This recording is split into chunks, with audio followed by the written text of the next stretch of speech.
विधायक जयकिशन साहू पर लगा एसी में बैठकर मजे लेने का आरोप। विधायक साहू की छवि पर वार या सच्ची शिकायत, देखिए वीआईपी तक न्यूज की पड़ताल। गाजीपुर के करंडा क्षेत्र के सीतापट्टी गांव में बिजली कटौती को लेकर जनता का गुस्सा पहले ही सामने आ चुका है।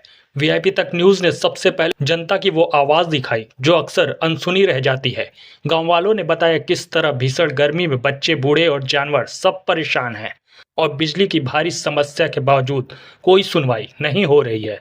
इस खबर के प्रसारण के बाद अब सदर विधायक जयकिशन साहू का बयान सामने आया। वीआईपी तक न्यूज ने उनसे संपर्क किया और उनकी प्रतिक्रिया जानी। विधायक जयकिशन साहू ने कहा कि बिजली आपूर्ति की समस्या को लेकर वे पहले ही विभागीय अधिकारियों से बात कर चुके हैं। उन्होंने यह भी बताया कि जहां जहां फॉल्ट है वहां मरम्मत का कार्य चल रहा है और जल्द ही स्थिति सामान्य हो जाएगी। उन्होंने जनता से अपील की है कि वे धैर्य रखें, उनकी समस्याएं हमारी प्राथमिकता हैं और जल्द ही समाधान होगा। वीआईपी तक न्यूज की हमेशा यही कोशिश रहती है कि हर मुद्दे पर दोनों पक्षों को आमने सामने लाया जाए, जनता की आवाज भी और जिम्मेदारों का जवाब भी। लेकिन जब हमने इस बात की पड़ताल की क्या सच्चाई है, विधायक जी सिर्फ एसी में बैठकर मजे ले रहे हैं, तो सच्चाई कुछ और ही निकली। हमने विधायक जयकिशन साहू का सोशल मीडिया खंगाला तो पाया कि वे आए दिन विधानसभा क्षेत्र के अलग अलग कार्यक्रमों में सक्रिय रूप से हिस्सा ले रहे हैं। ऐसे में ये आरोप है कि वे जनरेटर चलाकर एसी में बैठे हैं तो पूरी तरह बेबुनियाद है और एक प्रतिनिधि की छवि को धूमिल करने की कोशिश जैसे लगता है। वीआईपी तक न्यूज़ का मकसद सिर्फ सवाल पूछना नहीं बल्कि सच की तह तक जाना है ताकि दर्शकों को मिल सके पूरी और निष्पक्ष जानकारी। नहीं, यह तो केवल एक राजनीतिक द्वेष से बात लोग कह सकते हैं, लेकिन इस मुद्दे पर मैं बहुत सक्रिय हूँ। जबकि इस मुद्दे पर मैंने जो अधिकार मिला है कि क्षेत्र की आवाज़ सदन में हम रखें। सीतापट्टी, करंडा, चोचकपुर, पहाड़पुर, तमाम पावर हाउसों की बात को लेकर उठाया कि जौहरगंज से जो लाइन आती है उसमें एक फीडर पर 5 पावर हाउस है। वोल्टेज भी लो होता है और हमेशा ब्रेकडाउन में लाइन रहती है। इसको लेकर के मैं ऊर्जा मंत्री से भी वार्ता किया। माननीय ऊर्जा मंत्री जी ने स्पष्ट कहा कि विधायक जी आप जगह दिलवाइए और मैं चोचकपुर में 132 का पावर हाउस बनवाऊंगा। उसके लिए मैं 3 महीने से उधर चोचकपुर क्षेत्र में काफ़ी ग्राम सभाओं की ज़मीन को मैं ढूंढा। फिर उसके बाद एक बात दिमाग में आई कि मौनी बाबा आश्रम की कुछ दिन पहले सरकार ने उद्यान विभाग को आवंटित कर दिया है।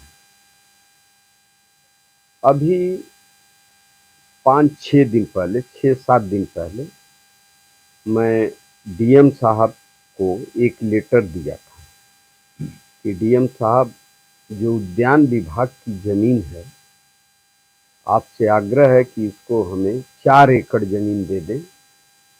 4 एकड़ ज़मीन दे देंगे तो 132 पावर हाउस के लिए पर्याप्त होगी।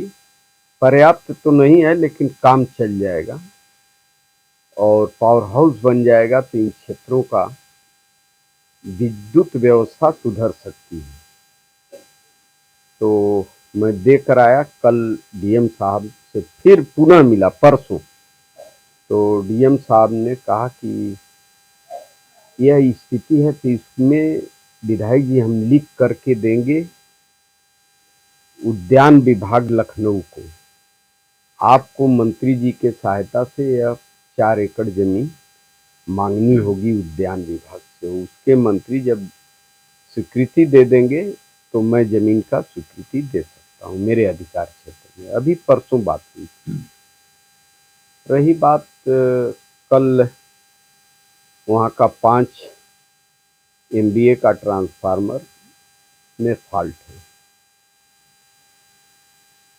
जब परसों शाम को कई बार जौहरगंज से लाइट लगाई गई, वह ट्रांसफार्मर ऑन नहीं हो पाया और इन स्थितियों में कल सुबह जब यही बार बार जौहरगंज जाकर लाइन लगवाना, लोग 132 केवीए पर लोग बगैर मेगरिंग वगैरह के लाइट नहीं लगाते। यही बार बार प्रयास करके लगवाता था। जब कल मैं समझ गया कि ट्रांसफार्मर में कुछ फॉल्ट है, तो तुरंत कल पहले मैंने एजुकेटिव इंजीनियर से बात किया सैयद से, तो उन्होंने कहा कि सर टेस्ट वालों को मैं बोल दिया हूँ। टेस्ट वाले वहाँ करीब 10-11 बजे पहुँच गए। ट्रांसफार्मर की मेगरिंग किए, तमाम बातें आई। कुछ बातें थी जिसका जो संशय था कि ट्रांसफार्मर जला है कि नहीं जला है। फिर हम एसडीओ भी गए, आदरणीय एजुकेटिव इंजीनियर भी गए, फिर एसी साहब भी वहाँ पहुँचे। फिर उससे हाइड्रा से उसका कॉइल निकाला गया। उन लोगों ने एक सर्च किया कि इसमें फला फॉल्ट हो सकता है। हाइड्रा से कॉइल निकाला गया है, उसको हीटिंग दिया जा रहा है और अंदर कुछ जो उसमें कूड़े कचड़े हो जाते हैं उसको सफाई भी किया गया और कई ड्रम तेल निकाल करके सफाई करके अब कॉइल की हीटिंग चल रही है। अब भाई देखिए, विद्युत का काम है, वो भी 33 केवीए का मामला है। अब वह जब तक टेस्ट नहीं हो जाएगा तब तक चाहे कोई कितना ही घबराए, 25 का ट्रांसफार्मर नहीं है, 50 का नहीं है कि हम अभी कह दें तो बिजली विभाग के लोग लगा देंगे।